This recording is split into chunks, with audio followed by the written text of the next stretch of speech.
그렇게 칭찬을 해주는 거를 자꾸 이게 먹다 보니까 점점 이렇게 살이 찌고 잘 먹을 때는 또 좋아하시더니 할머니가 약간 본인 몸에 대한 컴플렉스가 있으셔서 그런지 지방이 이렇게 쌓이는 걸 보고 너는 이제 여자로서 한물 갔다 약간 이런 얘기를 들으니까 되게 충격받은 거야 제가. 내가 너무 살이 많이 찐 건가? 외모적으로 컴플렉스가 생기기 시작하면서 그냥 약간 좀 저를 놔버리고 싶은 그런 느낌이 있어요. 항상 걸어 다녔었어요. 그때 또 이제 다시 막 10kg가 몇 달 사이에 또 훅 빠지더라고요. 아, 걷는 게 되게 좋구나.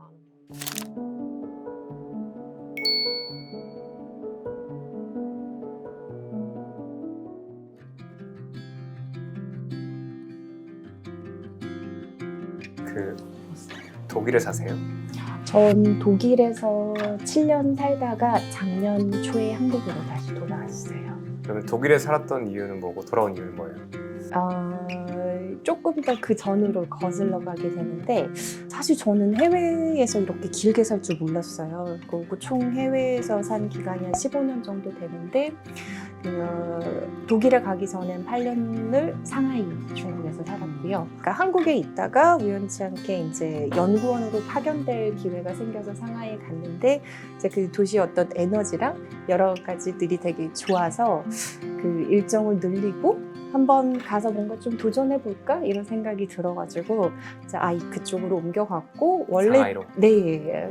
근데 연구가 없이 간 건 아니고요. 원래 학교 다닐 때 제일 전공이 중어 중문과였었어요. 그래서 중국 영화랑 문학이랑 철학 뭐 이런 것도 원래 되게 좋아했었는데 중간에 그 교환학생 갔다가 다시 한국에 와서 첫 직장도 한국에 다니고 대학원도 한국에서 다녔고 그러다가 이제 한 4년 만에 상하이를 다시 갔는데 그 사이에 바뀐 어떤 모습들이랑 또 그때 제가 알았던 친구들이 되게 즐겁게 일하고 있는 어떤 모습들 이런 거에서 저도 한번 경험해보고 싶다 생각해서 그만두고 있던 직장을 그러고 가서 이제 거기서 살게 됐고 원래는 정부에서 연구원으로 일을 했어요. 그랬는데 그게 예술에 관련된 건 아니었네요.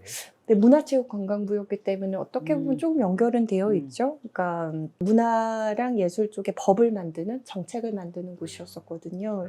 그래서 이제 거기서 일을 하다가 이제 갔는데 이제 이렇게 기획자의 일을 가게 돼서 이제 어떻게 되게 막 여러 가지 우연이 있었는데 그래서 거기서 일을 하다가 이제 중국이랑 프랑스랑 어떤 이렇게 오가면서 일하는 기회가 생겨서 프랑스를 갔다가 베를린에 제 후배를 보러 놀러 갔는데 갔다가 이제 지금의 남편을 만나서 그러고 독일로 옮겨가서 작품을 만났네요. 그쵸.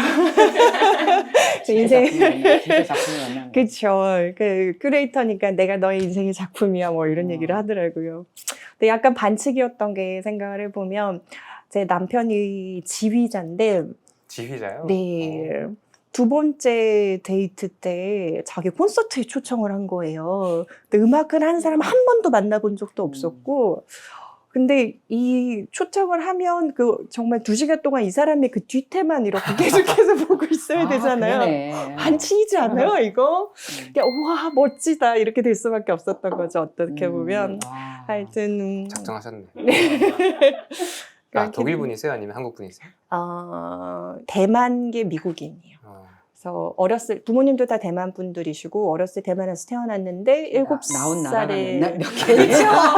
맨날 이러려고 이렇게 했는데 근데 어렸을 때 미국에 이민 가서 쭉 거기서 살다가 이제 독일에 이제 공부를 하러 더 와 있는 상태였고 남편을 만났을 때 만나고 나서 내가 이러려고 이런 일을 겪었나 보다 이런 일들이 되게 생각이 됐던 게 저나 남편이나 지금 결혼이 2번째 결혼이에요. 근데 되게 웃긴 게 둘 다 25에 첫 번째 결혼을 한 거예요. 그러니까 약간 대책 없는 로맨티스트적인 게 있어요, 둘 다. 진짜 음악 미술이 맞네.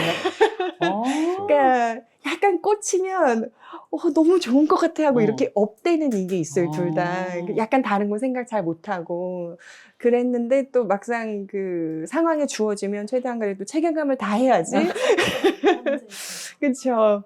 그래서 둘 다 그랬던 경험들이 있었는데 이제 아까 복선이었다 그러면. 그렇죠. 제가 아까 요즘 두 번 하시는 분들 많으시더라고요. 야, 나쁜 의도 없이 그냥 요즘에 두 번 하시는 분들 많으시더라고요. 나 지금 그래서 그러니까. 그 얘기 안 쓴 것 같은데.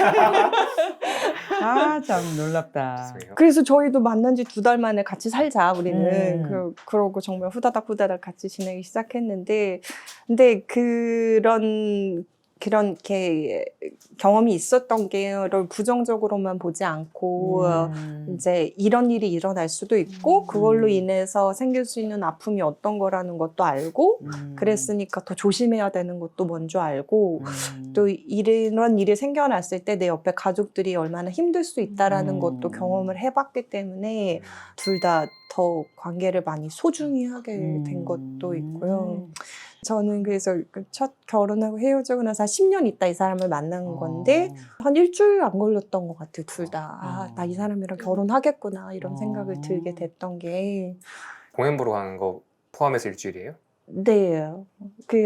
처음에 베를린에서 만나고 그다음에 제가 그 다음날 출장을 갔어야 돼서 다시 파리로 갔다가 거기서 원래는 이제 우리 둘 다 안 보겠지 그러고 이제 이 사람 베를린 살고 저는 상하이 사니까 사실 아니야 현실적으로 우린 너무 힘들어 그러고 음악하는 사람 예술하는 사람 만나면 얼마나 힘들 수 있다는 걸 알기 때문에 항상 저희 철칙 나는 미술 쪽에 있지만 예술가랑은 절대 안 사귈 거야 이랬는데 안돼 내 나이가 30 중반인데 힘들면 안 돼 막 이랬는데 갑자기 파리에서 너무 생각이 나는 거예요.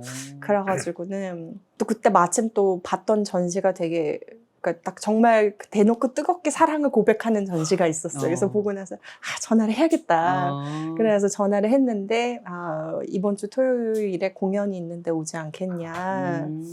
그래서 가겠다라고 얘기를 했고 또 그때 그게 되게 극적인 게 그래서 일주일 만에 이 사람에서 살겠구나 생각이 들었던 게 그때가 2017년 뭐 이랬을 거예요. 16년, 17년 때 파리에서 테러가 굉장히 크게 났던 적이 있었어요. 그때 거의 한 100명 넘게 뭐 이렇게 콘서트장에 갇히고 뭐 길거리에서 총격 사건이 있어서 카페에서 파티하고 뭐 이랬던 사람들이 되게 많이 죽고 그래서 그날 저녁에 파리 전체를 봉쇄를 하고 한 5군데에서 동시에 테러가 났었을 거예요. 근데 그날이 제가 이 사람을 만나러 가기 바로 전날인 거예요. 근데 원래는 친구를 만나러 생일 파티에 갔었어야 되는데 그냥 짐을 싸러 일찍 가지 뭐 하고 집에 들어갔는데 그 집에 있던 그러니까 제가 제 보스의 집에 있었는데 애들이 갑자기 오더니 큰일 났어 밖에 나가면 안 돼 이러는 거예요. 그래서 보니까 이제 이 도시가 다 봉쇄가 됐고 비행기 취소됐고 기차 다 취소됐고 내일 갈 수 있을지도 잘 모르겠는 상태가 된 거예요. 그러면서 약간 전쟁 속의 연인 같은 느낌? 예, 그런 생각이, 그런 또 상황에 있으면서 인생이 되게 중요한 게 뭘까? 그런 생각을 하면서 이제 내일 갈 수 있을지 아닐지 모르겠다 그랬는데 기차가 12시 반이었는데 12시부터 딱 기차 여기 오픈이 된 거예요. 그래서 그쪽으로 기차를 타고 가서 상봉을 하고 우리 헤어지지 말자. 그래서 하여튼 그렇게 돼서 네. 어떻게든 연애 얘기로 흘러왔죠. 너무 아름답다, 그치? 그래서 네. 지금 그래서 독일에서 그렇게 네, 같이 독일에서 사신 그렇게 거구나. 있고 아이도 낳고 이제 그렇게 있다가 이제 독일에서 나오셨어요? 네, 독일에서 2021년에 팬데믹 기간에 아이를 낳았고 제 아팠던 계기가 생기는 게 아이를 낳은 그 해에 3월에 아이가 태어났고 그 12월에 저희 친정아버지가 갑자기 돌아가셨어요. 근데 생각지도 못하게 있다가 크리스마스 이브에 이제 뭐 간단한 수술을 하셨는데 수술 부작용 이런 걸로 정말 그냥 갑자기 돌아가신 거예요. 그러면서 이 한 해의 이렇게 탄생과 이렇게 한 사람의 상실을 겪고 그러고 나서 이제 뭐 장례는 정신없이 치르고 다시 독일에 갔는데 이게 그러니까 갑자기 어떤 상실이 오니까 그게 주는 타격이 너무 크더라고요. 그리고 나의 소중한 사람들이 언제든지 사라질 수 있다라는 그거가 너무 느껴지면서 이렇게 불안 지수가 높아져 가는 거예요. 그래서 그냥 인사지만 차 조심해서 가, 뭐 아니면 그러니까 그런 말을 할 때마다도 막 굉장히 나쁜 상상이 되고 너무 무섭고 그리고 동시에 세상에서 너무나 예쁜 아이가 태어났는데 이 아이에게 어떤 일이 생길까 봐 너무너무 무서운 거예요. 이런 것들이. 그러면서 아마 또 호르몬 밸런스가 깨졌던 것 같아요. 그러고 그런 와중이니까 그냥 주위에서는 뭐 아이 보고 평온하게 지내 그러면서 약간 일도 쉬고 막 그랬는데 그러다가 이제 저희 어머니의 그러니까 저희한테 외할머니 저희 어머니가 또 몇 달 후에 또 돌아가셨어요. 그래가지고 이 시기에 내가 엄마 옆에 있는 건 되게 좋을 것 같다 그런 생각도 들었고 엄마 같은 경우 지금 남편을 잃었고 자기 어머니도 잃으신 거잖아요. 혼자가 되신 거고 또 중간에 이제 그 법적인 거를 처리를 하려고 그 돌아가신 다음에 6개월 있다가 한국에 돌아왔는데 그때가 이제 팬데믹이 막 풀리고 사람들이 다 이렇게 봄이라서 막 여행도 많이 가고 막 공연이나 전시도 많이 오고 사람도 다 너무 즐거운데 이게 너무 현실감이 없는 거예요. 그러니까 왜냐면 팬데믹 동안 사랑하는 사람들 잃은 사람이 굉장히 많았잖아요. 근데 그 슬픔을 아무도 애도하지 않는 것 같고 그거에 대해서 얘기하지 않으면 아무 일도 없었던 것처럼 될 것 같은 그런 게 막 화도 생기고 무섭기도 하고 슬프기도 하고 막 그런 감정들이 계속 벅차오르다 보니까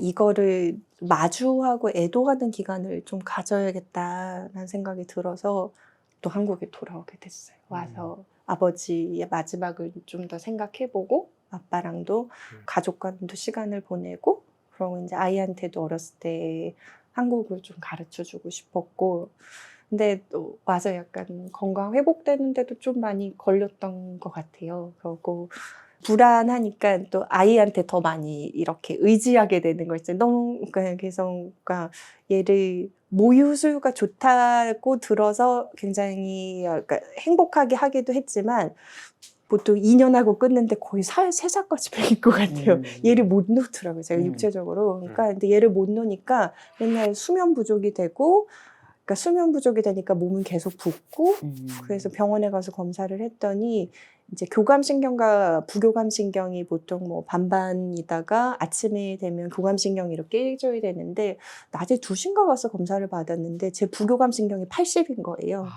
그러니까 만성 피로인 거죠, 계속해서. 그러니까 계속해서 이 불안이 올라와 있고 잠을 못 자고 입맛도 없고 막 이러니까 그래서 이거 먼저 고쳐야겠다. 그래서 우선 자기 시작하고 그러고 일을 그만두는 게 아니라 어찌됐든 나한테 절대적으로 내가 좋아하는 활동을 적극적으로 해서 좋은 에너지를 채워야겠다 생각이 들어서 그냥 혼자서 다시 전시 보러 가고 혼자서 공연 보러 가고 혼자서 막 좋은 책 읽고 막 그렇게 하면서 다시 에너지를 채웠더니 이제 몸이 좀 돌아왔었어요. 돌아올 때 남편하고 같이 돌아온 거예요? 네, 같이 왔었어요. 같이 왔어요. 쉽지 않은 결정이었을 것 같은데, 그죠? 네, 일하던 걸 남편은- 놓고. 그쵸. 한국어를 하질 못해서 쉽지 않았었죠. 아무래도. 근데 마음이 몸에 주는 영향을 되게 좀 강하게 받으시네요. 그랬던 것 같아요. 그래서 또 이 일을 하지 않았나. 그러니까 예술하는 사람이라서 그런 촉이 굉장히 발달돼서 그 예술도 할 수 있는 그런 감각이 있는 그 일. 그러니까 더 그런 데미지 더 컸을 것 같아요. 그러니까 온몸으로 받았던 것 같아요. 그러니까 이게 딱 불안하거나 무섭거나 이러면 이런 호르몬이 분비가 되잖아요. 그러면 그게 막 이렇게 온몸에 퍼져가는 게 느껴져요. 쫙 퍼져가고 그러면서 이 피부의 압통처럼 이렇게 와요. 이게 퍼지고 있구나. 그러면 심호흡을 해요. 내려가라.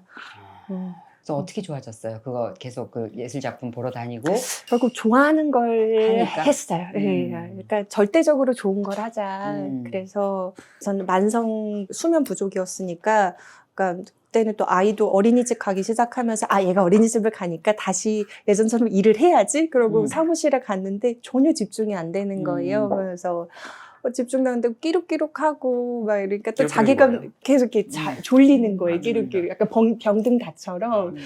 예전에 매일 쓰던 게 15분 만에 쓰던 거는 1시간 걸려야지 쓸 수 있고. 근데 내가 이게 중요한 게 아니라 나 잠을 자야 되는구나. 그래서 아침 먹고 산책하고 다시 와 잤어요. 그래서 있는 그냥 몸을 좀 편하게 하고 뭘 해야 된다라는 것도 내려놓고 그러고 에너지로 충전할 수 있는 걸로 채우자. 그래서 되게 신기했던 게 15년 전 한국을 떠나기 전에 들었던 10대 때 들었던 좋아하는 음악들 막 이런 것도 다시 찾아서 듣고요. 그랬더니 많이 나아졌어요. 그러면서 막 붓기도 그렇고 이런 염증 지수 같은 거 이런 것들도 많이 낮아지기 시작한 것 같고 그전에는 음식을 안 먹거나 가려 먹는 게 어렵지는 않았었거든요 저한테는. 근데 안 먹는 게 아니라 좋은 거를 잘 먹어서 돌려주고 에너지를 그 좋은 기운이 들게끔 하는 일을 나한테 해주고 좋은 말을 읽고 좋은 사람들을 만나고 이래야 되는구나 이렇게 하면서 좀 회복이 됐죠. 난 너무 좋은 것 같아 이런 얘기들이. 그런 일을 겪은 사람들은 많지만 어떻게 이겨낸 얘기는 우리가 잘 못 나누잖아. 그 다음에는 이제 병원 간 얘기잖아. 아, 그렇죠. 바로 응, 그 다음에 병원 가서 약 먹은 얘기고 그런 거거든. 그리고 그 얘기가 지금 아직도 지속되고 있는데 맞아요. 근데 지금은 너무 놀랍게 진짜 이렇게 해서 극복한 사람들이 오고 근데 그게 너무 의외의 것들이지 않니?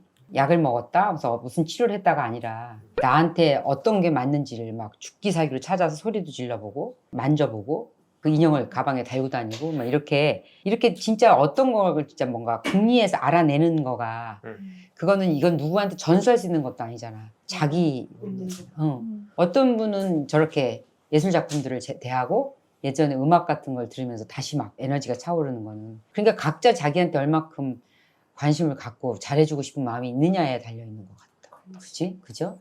관심이 아주 신기하다. 근데 두 분 다 공통점이 약간 그래서 자신의 뭔가를 되게 잘 알아차린다 있는 것 같아요. 그러니까 이게 내가 뭐가 좋은지 나쁜지 뭐가 되는지 아닌지를 알아차리지 못하면 사실 이게 어렵잖아요.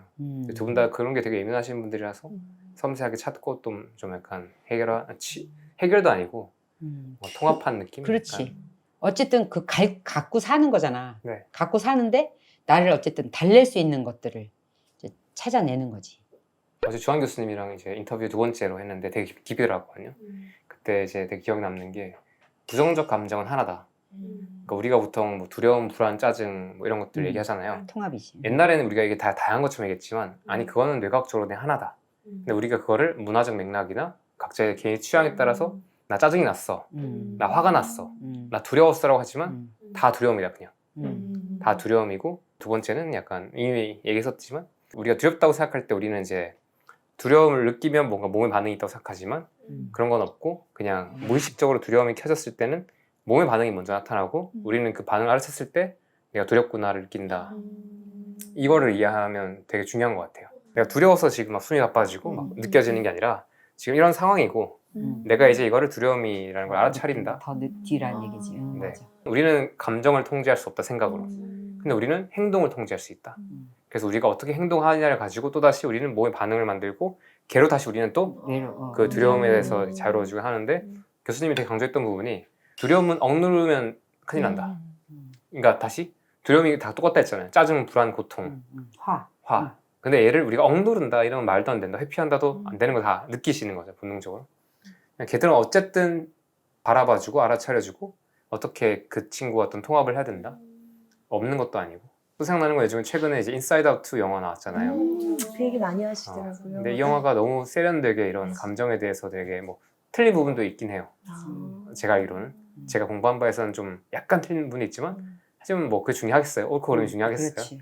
우리가 그걸 통해서 약간 이렇게 어느 정도 중요한 걸 이해하고 특히 어린아이들이 또 어린 친구들이 약간 또는 어른이 아닌 친구들이든 어른들도 마찬가지고 아 내가 이런 거구나 이해하고 또는 나의 안에 있는 그런 다양한 감정들이 어느 것도 쓸모없는 게 없고 다 되게 소중하고 나를 위해 존재하는 나의 하나고 그 영화에서 되게 중요한 게 그 분노, 당황 이런 애들이 있어요.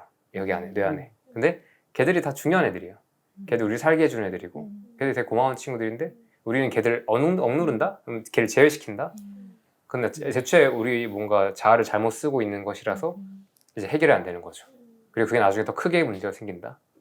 그래서 지금 약간 뭔가 그런 걸 다 그래서 약간 이건 해결도 아니고 그러니까 내 원래 있는 무언가를 되게 잘 알아차리고 통합하는 느낌의 어떤 치유가 아닐까라는 느낌이 좀 느껴져요. 이제는 약간 그런 걸 통합시키니까.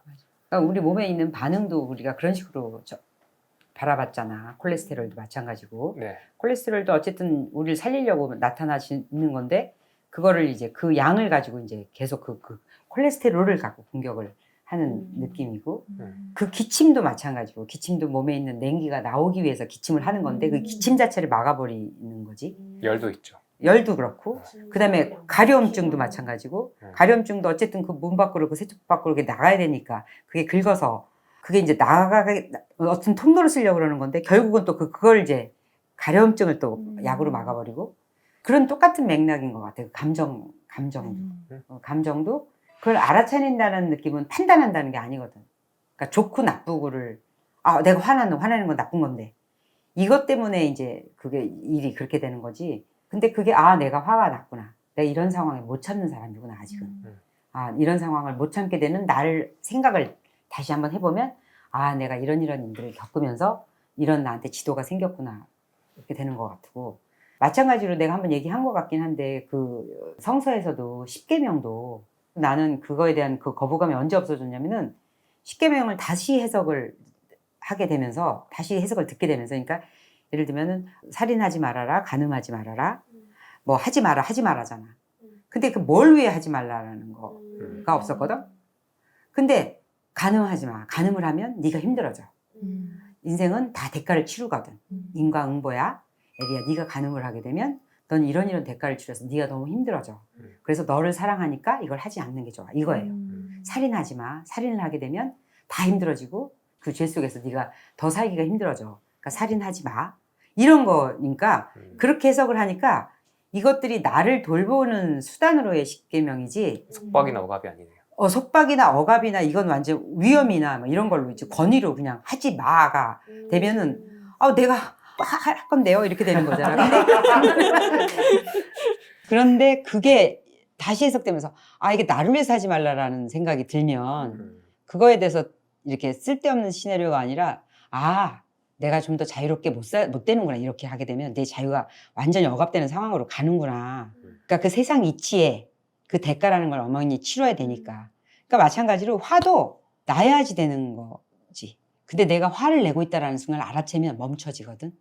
내가 무슨 짓을 하고 있을지 모를 때 끝가는데 없이 가지더라고. 그러다 보면 어느 순간에 이 조절 장치가 망가졌다라는 느낌이 들거든.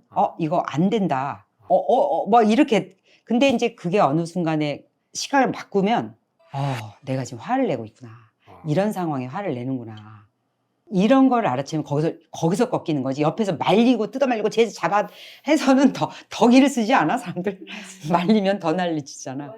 기름 붓는 거잖아. 기름 붓지. 그런데 로미오하고 줄리엣도 그랬지. 얘네 집에서 말리지만 않았으면 얘는 이렇게까지 됐겠니? 내가 진작 지들끼리 헤어졌겠지. 내가 그러지. 동거하고 헤어졌겠지. 동거하고 헤어졌겠지. 근데 그런 식으로 돼서 하면 우리가 그 몸의 반응, 기침이나 가려움증이나 그런 식으로 열이나 이런 것, 그런 염증 반응도 마찬가지잖아. 염증도 이거 살리려고 염증이 나오는 거잖아. 그러니까 이 염증 수치를 없애는 게 문제가 아니라 염증이 내가 왜 나서 얘네들이 염증까지 만들어내면서 날 힘들게 하는, 나를 도와주나? 이런 시각으로 보면 그게 맞는 것 같으니까 그 감정도 그랬을 때는 제일 빨리 수그러드는 것 같아. 그리고 화가 날 때는 화가 날 만한 이유가 있어서 내가 화를 내는구나 이렇게 이해를 해주고 내가 이럴 때 이러는구나. 그러면 점점 이제 이렇게 방법들을 통해서 되는 것 같은 게 너무 신기한 것 같아. 똑같은 것 같아. 내적으로, 외적으로. 우리가 옛날에는 살아갈 때 이런 걸 다 이렇게 통제하고 억누르는 걸 배웠잖아요. 그 감정 통제. 저는 연전이 유교적인 우리가 사고 네. 안에서 네. 강조되는 덕목 중에 하나 아니었니? 네, 저는 그렇게 느꼈어요. 벙어리 3년, 귀머거리 3년.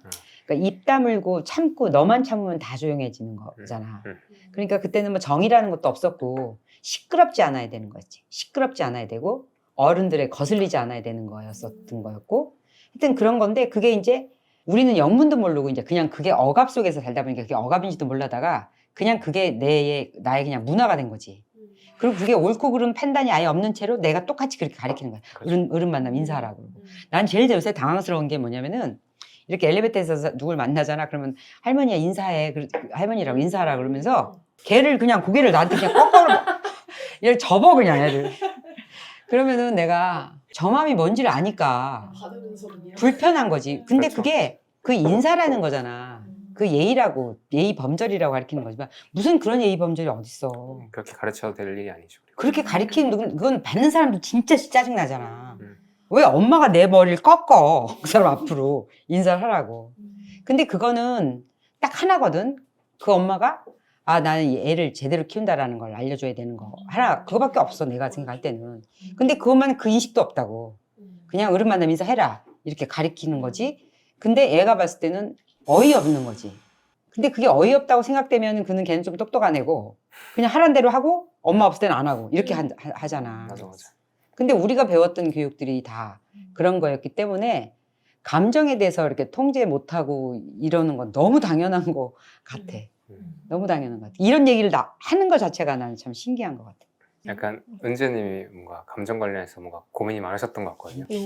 맞아요. 약간 말씀하시는 거는 어떤 여정이 있으셔서 저는 좀 비슷한 게 저도 태어날 때부터 아토피가 있었거든요.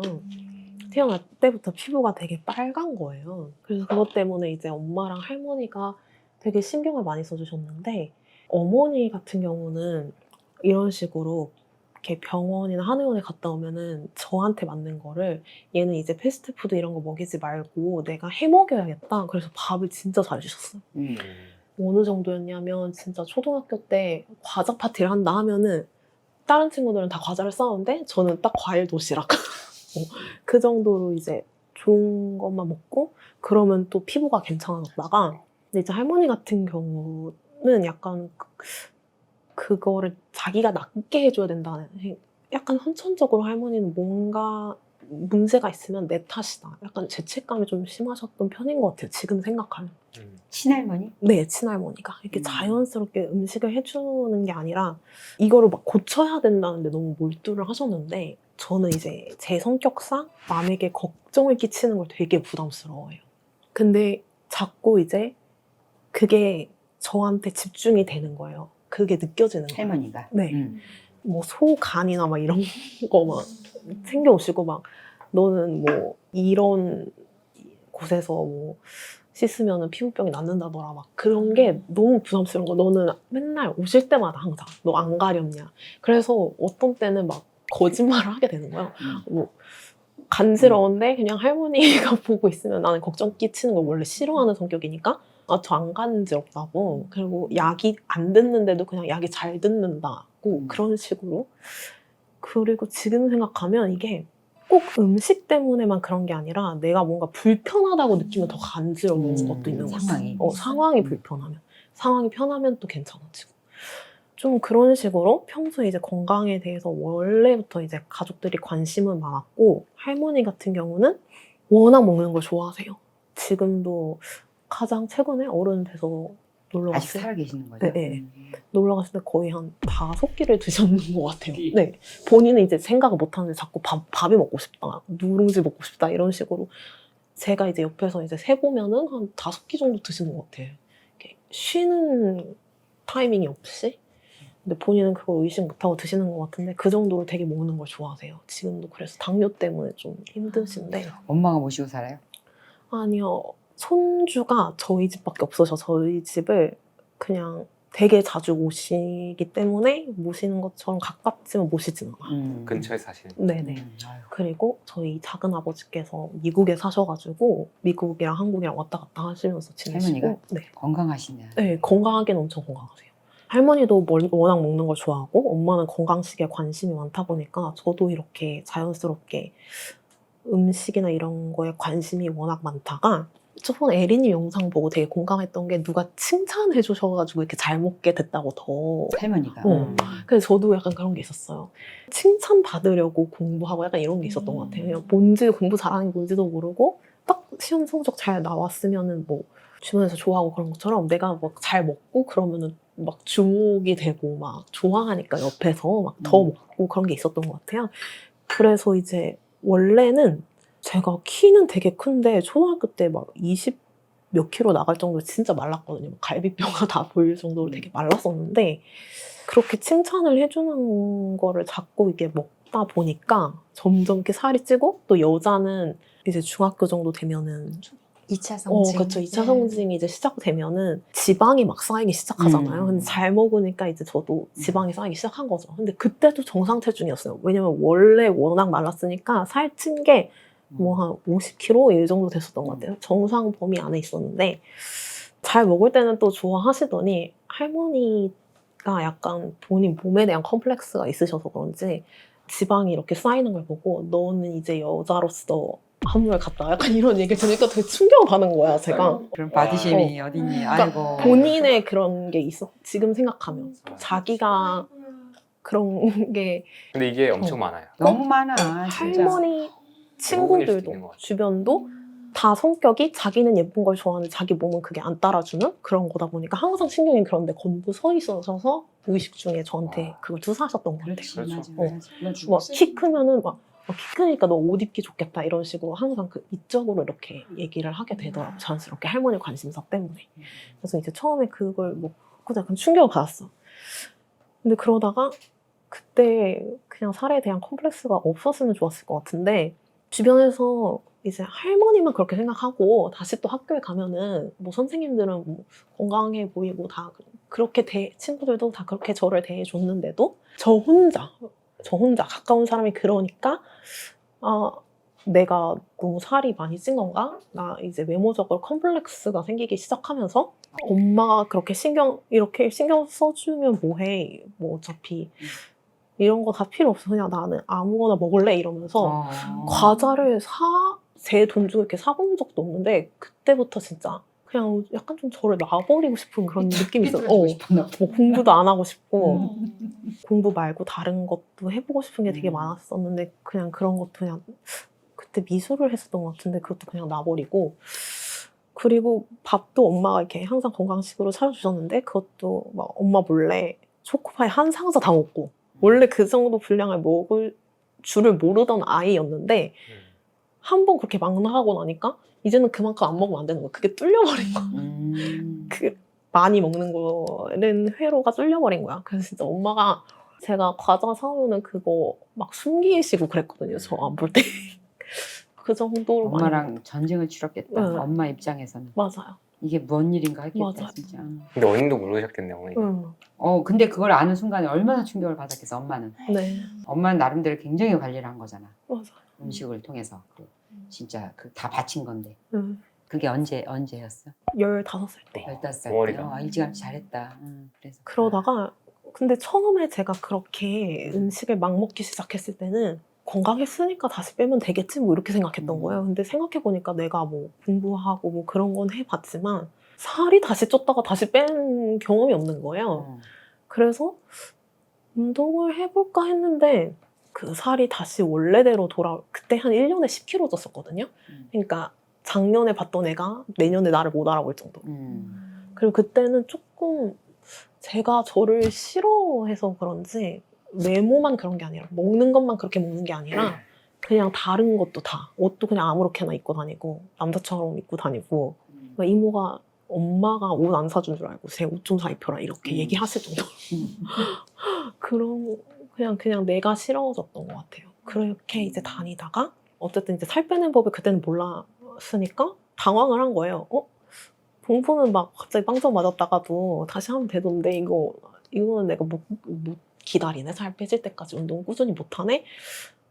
그거에 되게 충격을 먹고 어떡하지 하다가 그냥 일단은 뭐 잊고 지내자 이러면서 고등학교 들어가면서 막 자학하는 그런 건 없었어요. 그냥 깨끗하게는 하고 다니고 나를 잘 챙기긴 했는데 그냥 살만 안 뺀 상태로.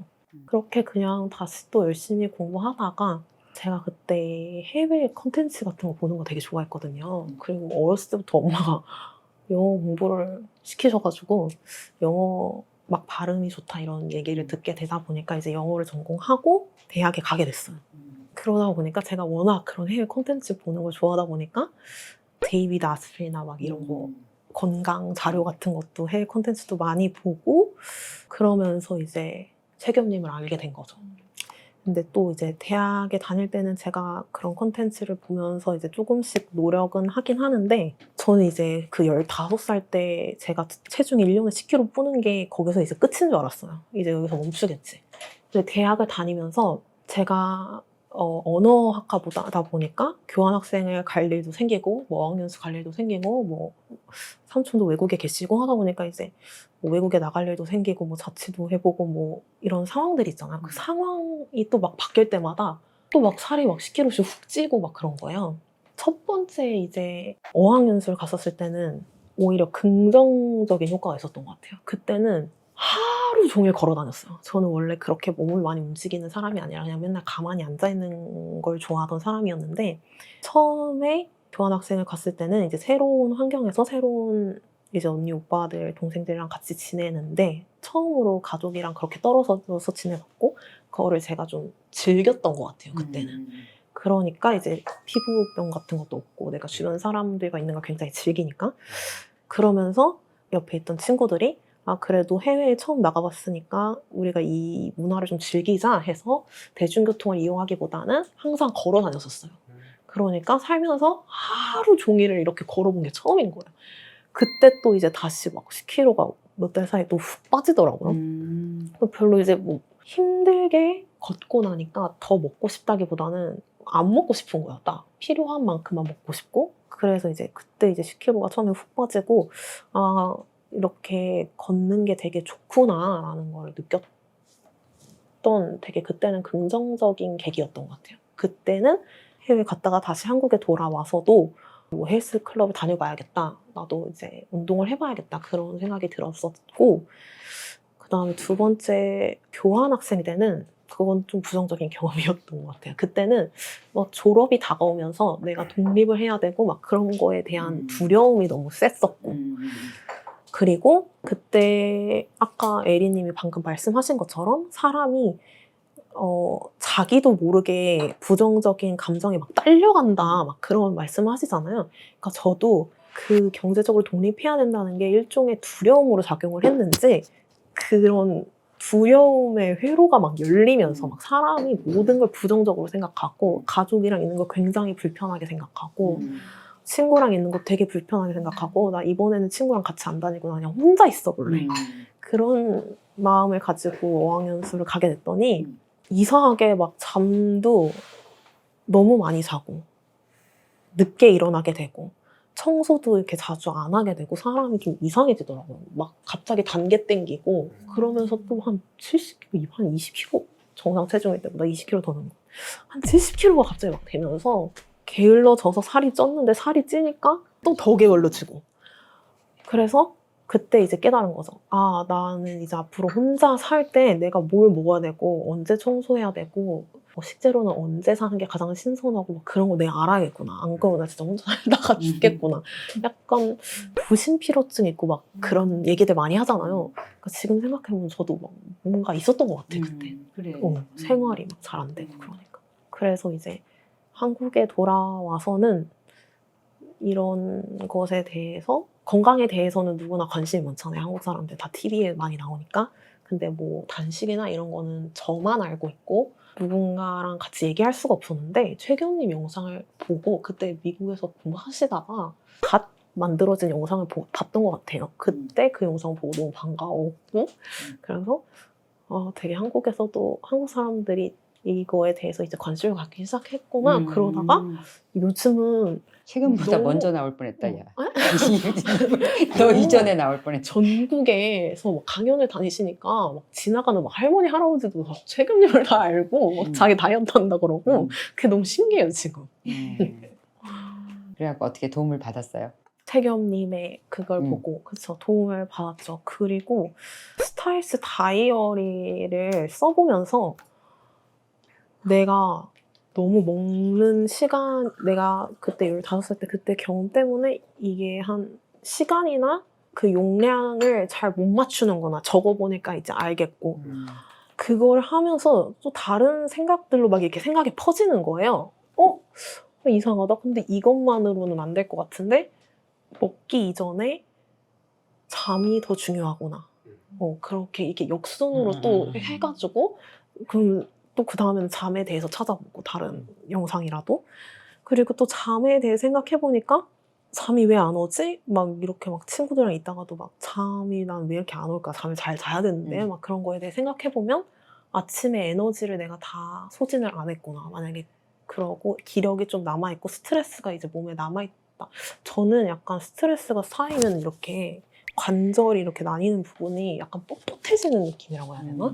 목, 어깨 막 이런데 다리 이런 데가 뻣뻣해지는 느낌인데 산책을 한번 돌고 오면은 그리고 이제 김주한 교수님 영상 보면서 이렇게 근육이 이렇게 자연스럽게 힘이 들어가는 걸 오히려 반대 방향으로 쓰는 스트레칭을 하면서 이렇게 산책을 한 번씩 싹 하고 집에 오면은 그 스트레스가 다 풀리는 느낌이에요.